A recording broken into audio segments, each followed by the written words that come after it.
Hi, so this is the first lecture of the unit on mood disorders and psychosis. So in this lecture, I'm going to be talking about kind of introducing the mood spectrum, the concept of mood and mood disorder. And then the bulk of the lecture will focus on the prevalence and the definition of major depressive disorder. The other lectures in this unit are going to cover debates in the field about how to diagnose depression and whether our depression criteria are too broad. A lecture specific to risk factors for suicide and suicidal ideation and how researchers try to prevent suicide. And then we'll get back into talking a little bit more about the 3 Ps of depression, the etiology of depression, where it comes from. And then lastly, we'll have 1 lecture on bipolar spectrum disorders and 2 lectures on psychotic symptom disorders.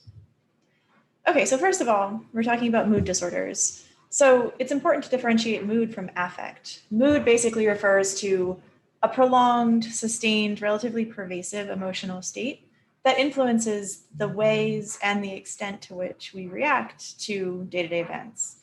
Affect refers to behaviors and emotions that reflect how you're feeling right now. Another way to think about this is that mood is kind of like the emotional climate, whereas affect is like the weather. So say in the summer in Mobile, the climate is pretty consistently hot.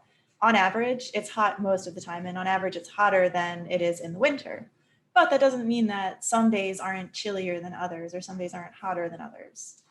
When someone is in a depressed mood state, it means that overall, on average, at any given time you ask them what their mood is, it will probably be relatively low. But their affect, the way that they're feeling and acting right now, can shift. Sometimes it can be relatively positive or upbeat, and sometimes it can be even lower than their typical low mood. So mood exists on a spectrum, basically ranging from really good mood to really bad mood. And most of the time, when people are healthy, they spend a majority of their time in what's known as a euthymic state. Euthymia refers to just kind of baseline, average, balanced mood. It's when you're feeling fine, okay, not particularly happy, and not particularly sad. In addition to euthymia, sad mood and happy mood, typically in response to life events, life stressors, positive life events, are considered within the normal range of functioning. Sadness in response to certain events is totally normal, as is happiness. On the lower end of the mood spectrum, when someone's mood sort of passes normal sadness and starts to move towards an end of the spectrum where their functioning is impaired, this is what we would call depression. On the other end of the spectrum, when someone's elevated, extremely happy mood state starts to interfere with their functioning, this is mania, which we'll talk about more in the bipolar lectures. So at either end of the mood spectrum, both at the really, really negative end and the really, really positive end, people can experience symptoms of psychosis, which we'll talk more about later in this lecture, but basically refers to an altered mental status. So not perceiving stimuli in the way that other people do and not processing things in the way that other people do. So basically having sensory, cognitive, and emotional experiences that don't really make sense to other people and aren't what we would consider logical responses to events happening around the person. Again, this can happen at either extreme of mood, and basically when psychosis accompanies an extremely low or extremely high mood state, it's often mood congruent. So for example, someone can be so depressed, their mood can be so low and negative that it alters their perception of reality, and they are processing events in a really different way than they would when they were euthymic. So in the context of psychopathology and mood disorders, we talk about mood episodes. So mood episodes refer to kind of persistent periods where someone is consistently in a negative or positive mood state, or consistently in an altered mood state that results in loss of function. So when someone's mood is consistently low on the negative end of the spectrum, this is diagnosed as a major depressive episode. When someone's mood is consistently on the high elevated end of the spectrum, this is diagnosed as a manic episode. There's no diagnosis just for mild depression when it doesn't impair functioning, but when elevated mood, extremely happy mood, doesn't impair functioning but is still outside the range of what we would consider normal, this is diagnosed as a hypomanic episode. And we'll talk about why it's important to diagnose these relative to the importance of diagnosing mild depression in subsequent lectures. And then lastly, a mood state that's characterized by shifts or alterations between abnormally elevated and abnormally depressed mood is referred to as a mixed episode, where someone experiences loss of function due to both extremely low and extremely elevated mood within the same time period and without spending a consistent period of time in euthymia. So the actual mood disorder diagnoses that we're going to talk about in this unit are based on the type of mood episodes that the patient is experiencing. So basically, when someone is only experiencing a major depressive episode or has historically only experienced major depressive episodes and is in one right now, they are diagnosed with major depressive disorder. The really rare people, possibly non-existent people, probably exist, but really, really rare, who experience only manic episodes would be diagnosed with bipolar 1 disorder. People who only experience hypomanic episodes are diagnosed with bipolar 2 disorder, although for reasons that we'll talk about in the bipolar lecture, it's really, really uncommon to be diagnosed with bipolar 2 because of only hypomania. The more common way that bipolar 2 is diagnosed, so down here, is when someone experiences a major depressive episode and also has a history of experiencing hypomanic episodes separately. When someone experiences historical mania and historical depression, they're diagnosed with bipolar 1. So when it comes to the mood spectrum, history is important. We don't diagnose people just based on their current mood episode, but we diagnose people based on the mood episodes that they are basically capable of having. By definition, major depressive disorder excludes mania. So someone who's ever had mania in their life is diagnosed with bipolar 1 disorder, but said to be in a major depressive episode if they're depressed at the time of their diagnosis. If they're manic at the time of their diagnosis, but have been depressed in the past, they'd be diagnosed with bipolar 1 disorder with manic episode. So mood obviously affects the way that we feel emotionally. It's our emotional climate, but it affects so much more than this. Mood disorders affect so many more systems. And in many ways, depression and mania have sort of opposite effects on our functioning. So obviously they have opposite effects on our emotions. Depression is associated with being sad or anhedonic, which means having emotions that aren't really reactive to positive stimuli, not really being able to feel positive feelings. On the flip side, mania involves experiencing extremely abnormally positive feelings like elation, excitement, grandiosity, optimism. But in addition to affecting our emotions, mood episodes also affect our sort of homeostatic regulation. So they affect how much we sleep and how much we need sleep, how much we eat and how much we need to eat, and how much energy we have. So as we'll talk about in this lecture, depression actually can affect all of these systems in opposing ways. So some people experience insomnia when they're in a major depressive episode, and some people experience hypersomnia or feeling really tired and sleeping more than usual. Some people experience appetite loss when depressed, and other people experience increases in appetite or food cravings.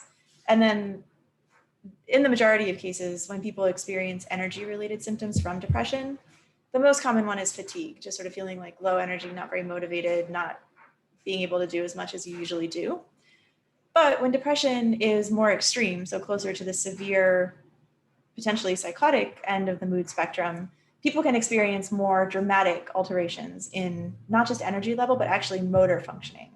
So psychomotor retardation refers to a state where people move more slowly. They don't make as many movements. They might not have facial expressions. They wouldn't be like using their hands to gesture when talking. They're very flat, very still. If they have to respond to something with a physical movement, their response might be slower. So their reflexes might even be affected. And then similarly, when people are really depressed, they might also experience psychomotor agitation, which is kind of the opposite. Their motor system is kind of amped up and they're really agitated and moving around a lot, feel like they have a lot of nervous energy to burn and don't feel comfortable when they're sitting still.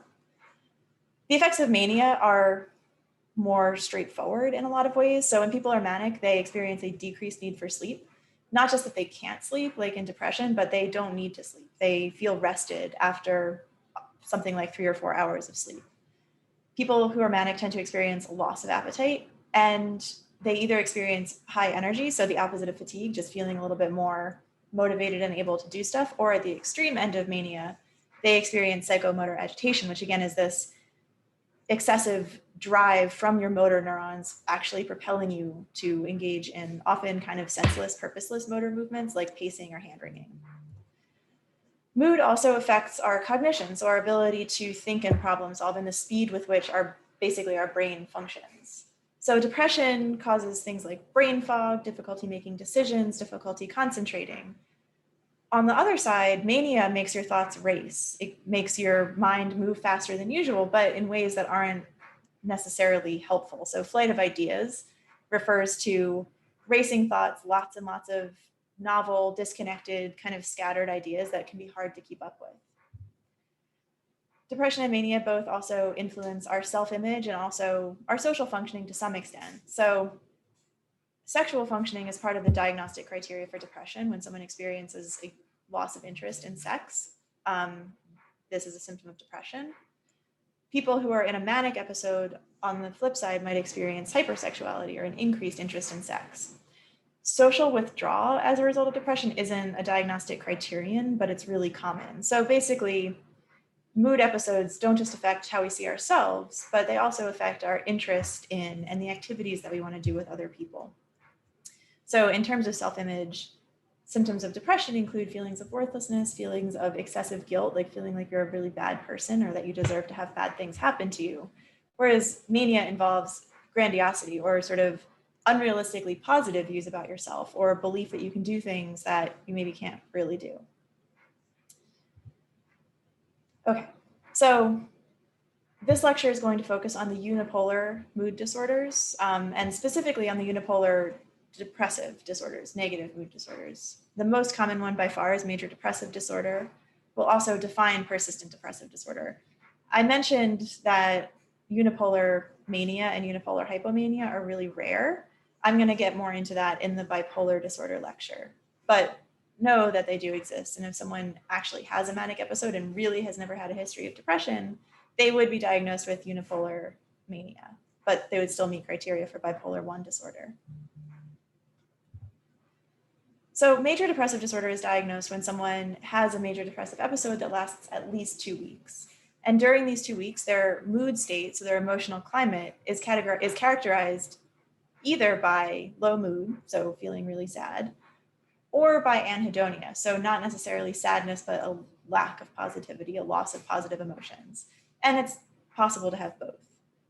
In addition to one of these two necessary symptoms, one or both of these two necessary symptoms, an individual has to have at least 4 other symptoms from kind of 2 broad categories in order to meet criteria for depression. And again, these symptoms have to be present and impairing functioning for at least 2 weeks. So one category of depression symptoms has to do with basically our biological homeostatic functions, how hungry we are, how much energy we have, how much we're able to sleep, and how much psychomotor activity we have. So how much actual neural impulses are being sent to our motor neurons to make our bodies move.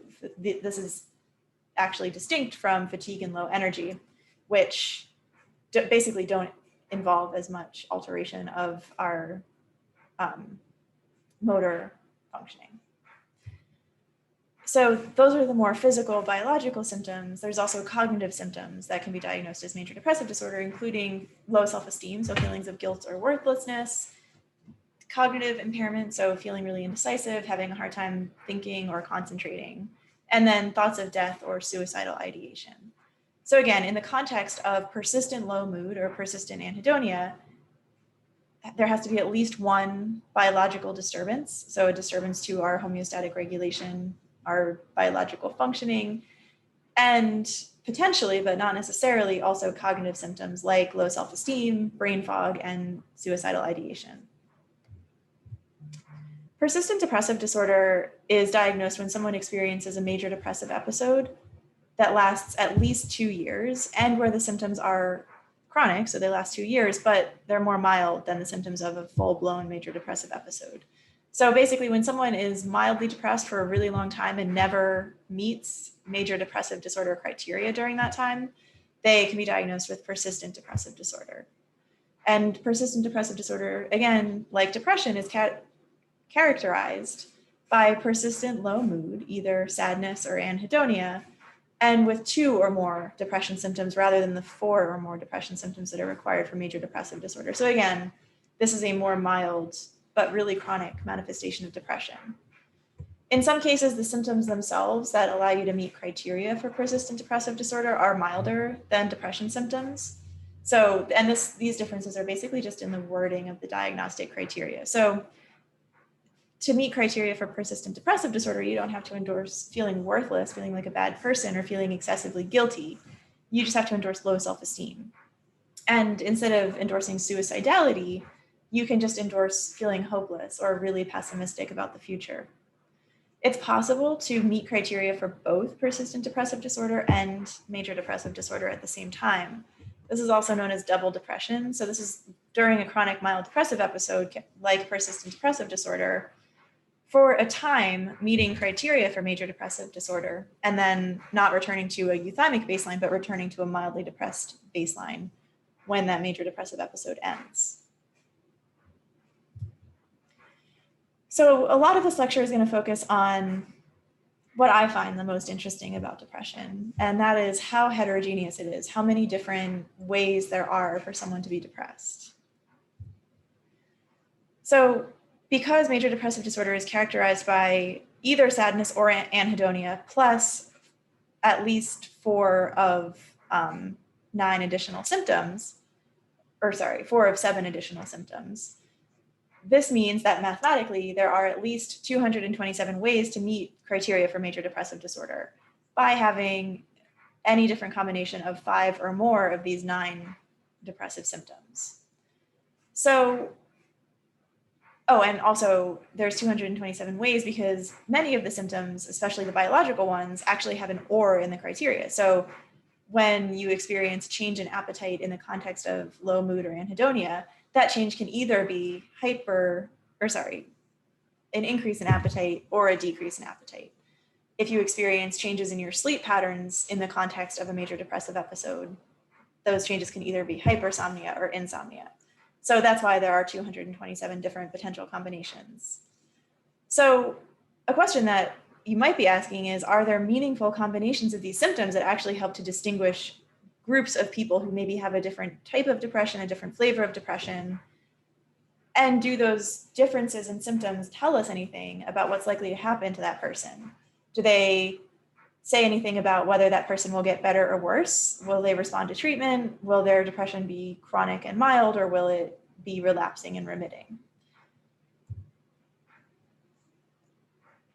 The symptoms themselves vary in how common they are among depressed people. So obviously, depressed mood and sadness and anhedonia are the most common because at least one of them is required to be diagnosed with depression.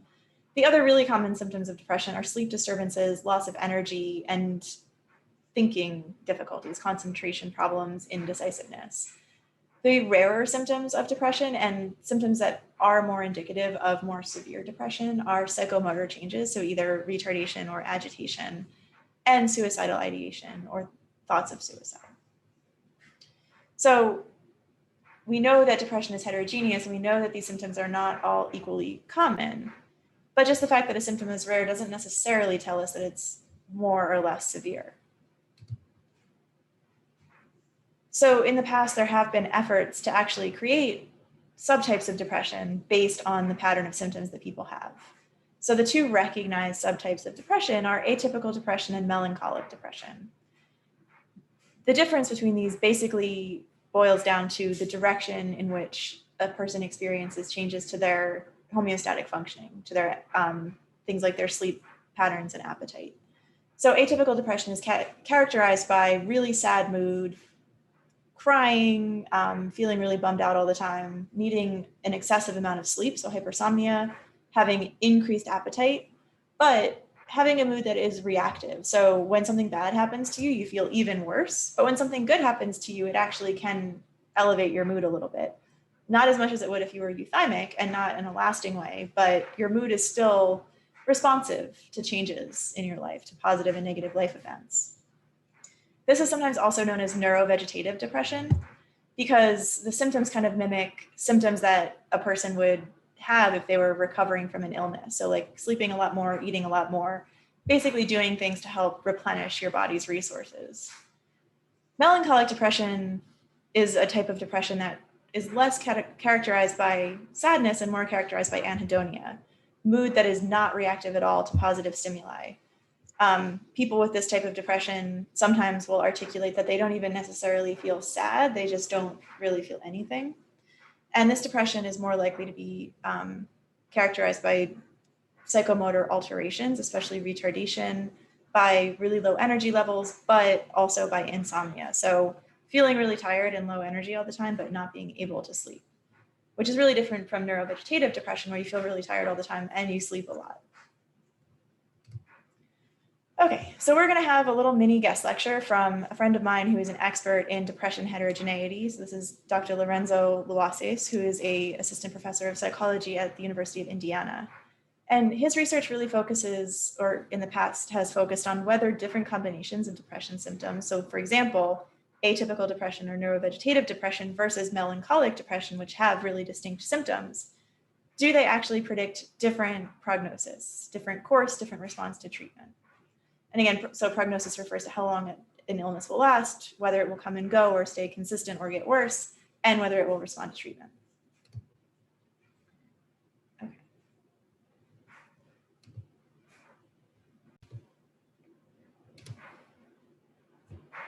Most people who have depression. Sorry about that. Really quiet. Don't get the diagnosis by meeting the identical symptoms, right? So you only need 5 out of 9, but out of those 5, okay. Most people who have depression don't get the diagnosis by meeting the identical symptoms, right? So you only need 5 out of 9, but out of those 5, most of them have in the criteria or. So for example, the first symptom is sadness or depressed mood. But you could say like, okay, well, sadness and depressed mood and hopelessness, they're kind of like conceptually, like they're very similar things, right? You can also have it go in completely opposite directions, right? So with appetite, it's like you can either be overeating or you can be undereating. It can be either actually at the behavioral level, or it can be you're eating the same, but you just have to force yourself to eat. So like your appetite is lower, but you're still doing the same. So you can see even how that introduces a level of heterogeneity. In most of my research, what I've found is that the severity of the symptoms matters, which makes a lot of sense, of course. The type of symptom usually doesn't matter. Sleep maybe matters a little bit, psychomotor retardation, which is a little rare. That degree of involvement from like the motor system, that makes me think, well, that kind of does seem like it's something else. So I'm not saying the symptoms don't matter at all. They haven't mattered a lot to treatment yet. But it's possible that they mean something else, like what genetic vulnerabilities a person has, or what's their preferred way of coping, and maybe that says something about the treatment. It's a little bit complicated by the fact that when people have of depression repeatedly, they often don't meet the same symptoms that they met the first time around. So it's not like if you are a person that thought suicide the one time that you're highly likely to think about suicide the next. So that we have these subtypes that are about symptoms, they don't seem to be very stable across time. And so that also kind of makes me wonder, well, how meaningful are the symptoms really? Okay. So takeaways from that video. Depression is so heterogeneous. There's so many different ways to meet criteria for depression, so many different experiences of depression. Does that matter? Does the pattern of symptoms that someone has that causes them to meet criteria for depression actually make a difference in predicting their outcomes, whether they'll get better, whether they'll respond to treatment, whether their depression will come and go? And the answer from years of research on this is not really. There's no evidence that any particular combination of symptoms actually predicts prognosis. And importantly, symptom combinations aren't even stable over time. So the pattern of symptoms that someone has in their first depressive episode isn't necessarily going to be the same pattern of symptoms that they have in a subsequent depressive. But they're, like Dr. Luace said, just because all depression basically has the same prognosis, or that's not true, but things other than symptom combinations predict prognosis. It doesn't mean that symptom combinations are meaningless. They probably do tell us something about the origins of the depression. So, like he said, what that person's genetic vulnerability is to depression, what their predisposition is to depression, or what type of life events were associated with creating their vulnerability to depression. We do know that atypical depressive symptoms are much more common in people experiencing seasonal depression. And even though the symptoms themselves don't tell us anything about prognosis, melancholic features, so extreme sleep disturbances, psychomotor retardation, are associated with greater depression severity. So the aspects of depression heterogeneity that are related to prognosis are severity, chronicity, and recurrence. So severity obviously refers to how bad the depression is, but it's important to note that it doesn't refer to the number of symptoms. So you can have 9 out of 9 symptoms of depression and meet criteria that way, but your symptoms can still be relatively mild. And so you can experience lower severity with more symptoms than someone who has only 5 symptoms, but has each of them to a really extreme, impairing, severe degree. Chronicity refers to how long the episode lasts without treatment. So depression almost always goes away on its own. But in some small number of cases, about 15% of first episodes of depression, the symptoms last a really long time. So they last for more than 2 years. Recurrence refers to how likely depression is to come back. So depression is episodic for most people. For the other 85% of people, depression is not chronic. It goes away within usually 3 to 6 months, but in many cases it comes back. So these 3 things, severity, chronicity, and recurrence, are all important predictors of depression prognosis. So a majority of depression cases are mild or moderate. A relative minority are extremely severe. In terms of chronicity, again, a majority of depressive episodes are not chronic. About 50% of people with a depressive episode will feel better within 3 months, and then 75% will feel better within 6 months. First episodes of depression, so the first time someone meets criteria for major depressive disorder, that episode tends to be the longest. And when depression is recurrent depressive episodes tend to be more brief. So recurrence refers to whether or not depression will come back once it goes away. And this is where we're going to kind of diverge from like the information that you would probably get from Googling depression and get into slightly more controversial territory. But I'm going to make the case that at least 50% of first episodes of depression never recur. So about half of people who experience depression at some point in their life experience it just one time, and in most cases for less than 6 months. So I'll get to that in a couple slides, but first, all 3 of these things, chronicity, severity, and recurrence, predict prognosis, and they predict it in slightly different ways. So depression that is more chronic and or more severe is less likely to respond to treatment. Depression that is more recurrent and more chronic predicts relapse after recovery, which is, again, really not that surprising. If you have a pattern of becoming depressed, feeling better, becoming depressed again, it makes sense that if you feel better after treatment, it may be because the treatment eliminated your depression, but it may be because your depression just went away on its own, because that's what your depression does, and it comes back. In terms of chronicity, persistent depressive disorder is actually, even though it's not severe by definition, it's one of the hardest forms of depression to treat. And about 70% of people who get better in treatment for persistent depressive disorder end up relapsing. Chronicity of the 3 is actually the strongest predictor of functional outcomes. So how impaired people are, how quote unquote dysfunctional they are, using the 4Ds model. And chronicity predicts worse functional outcomes whether or not someone experiences treatment. So even if someone significantly improves in treatment with chronic depression, their post-treatment functioning is likely to be lower than the post-treatment functioning of someone who improves with less chronic depression. And in fact, whether your first depressive episode is chronic is more associated with your prognosis, so how likely you are to get depression again, how likely your depression is to respond to treatment, than severity.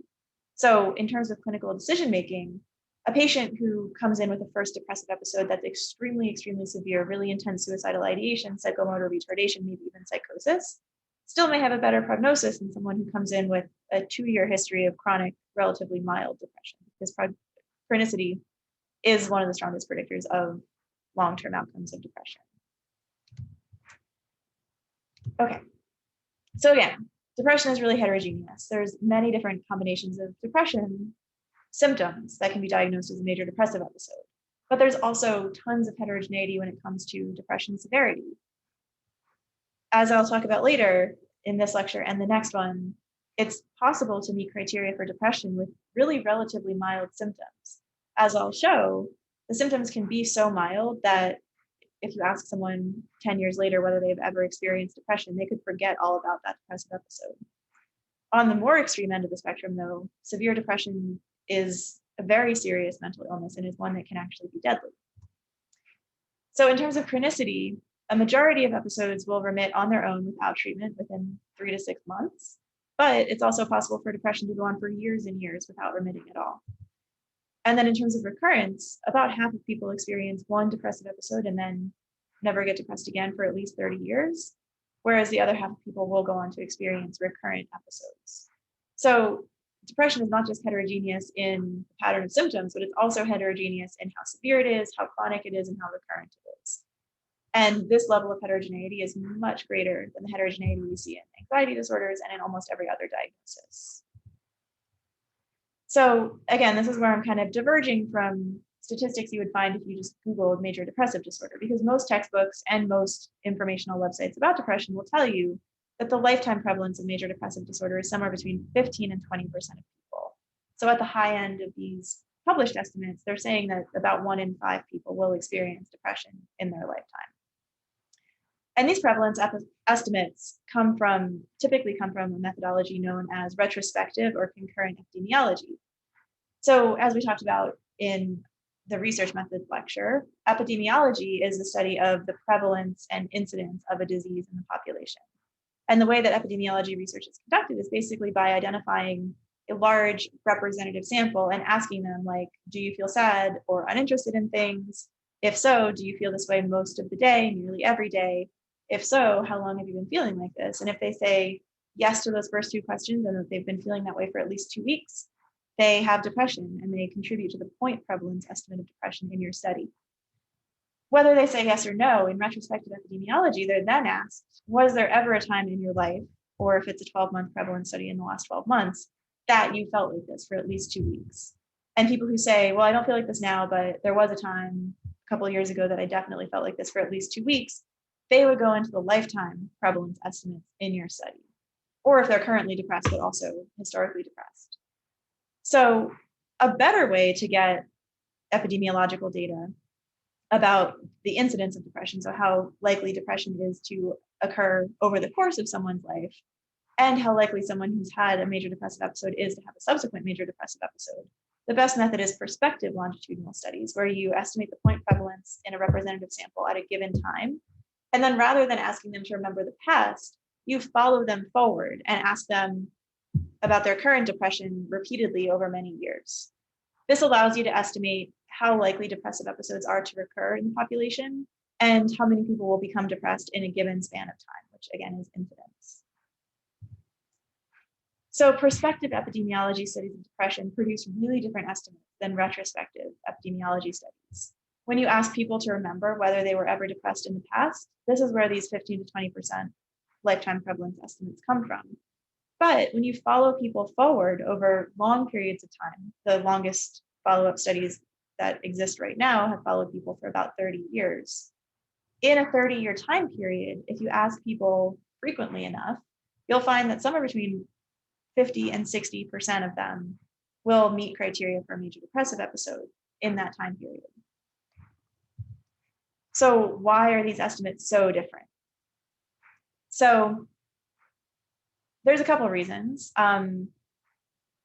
We know that our memory for our history, our autobiographical memory, is pretty strongly influenced by our current mood state. So if you talk to someone when they're in a positive, happy mood, they're less likely to remember times in their life when they felt bad. Similarly, if you ask someone who's in a sad mood, they're better at remembering times in their life that they felt bad.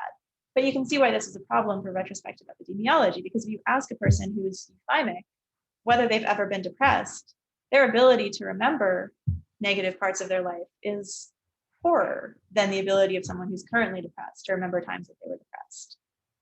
Depression itself also can affect memory formation. So as we'll talk about in the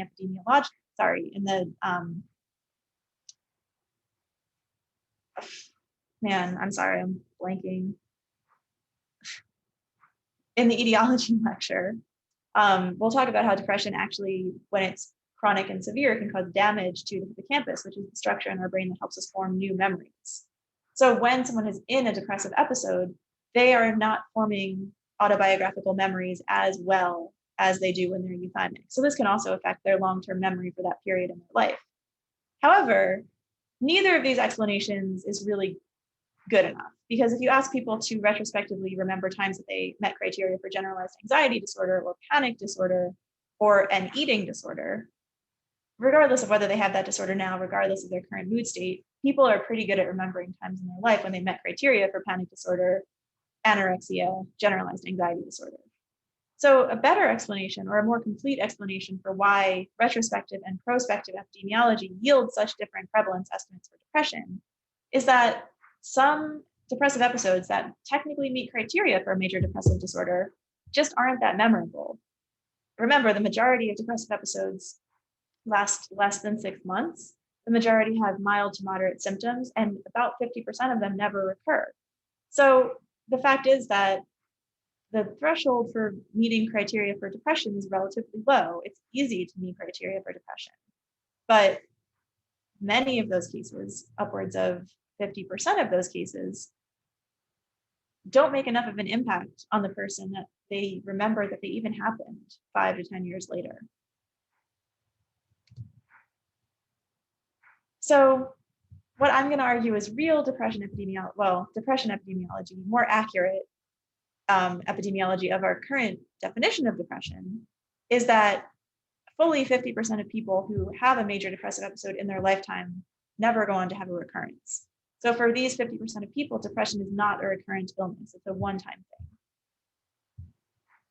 thing. 50% of these non-recurrent cases also last fewer than 3 months, and 75% of them remit in under 6 months. So for about half of people who have depression at some point in their lives, it's a one-time thing and it's relatively short.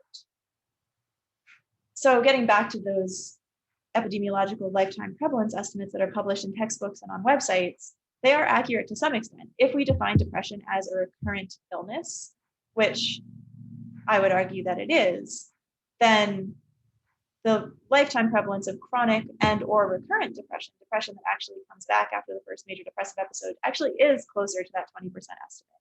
Estimates for this type of depression range from 15 to 25%. So why did I spend so much time talking about the heterogeneity of depression?